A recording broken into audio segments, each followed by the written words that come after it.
In this case, we're not showing a triangle, but we are told its sides, its side lengths, and what we have to do is determine whether or not this is actually, these are the sides of a right triangle.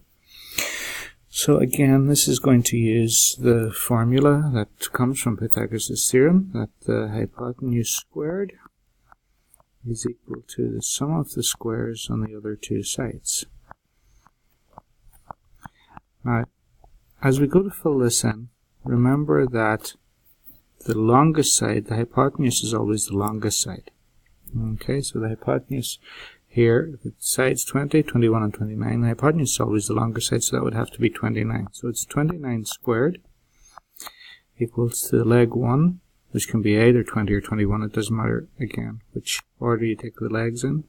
20 squared plus the other leg that we haven't used so far is 21 squared.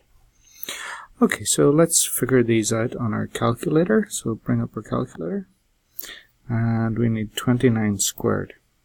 Okay, so let's clear what we have here, and 29 squared is 841.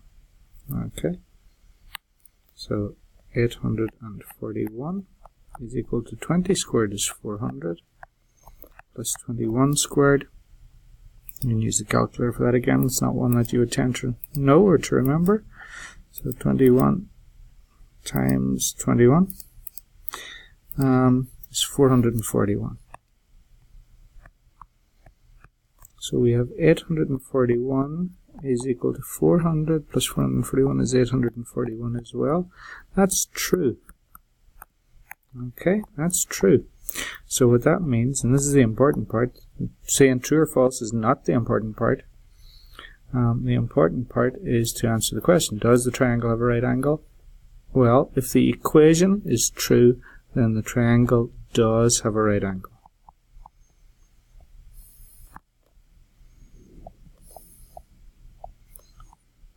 Right angle.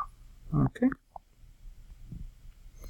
Now, if the equation had been false, this is the key, if the equation had been false, that would mean it did not have a triangle. It did not have a right angle. Okay, so if false, the triangle would not have a right angle. Okay, so that's it. That's using the converse of Pythagoras' theorem.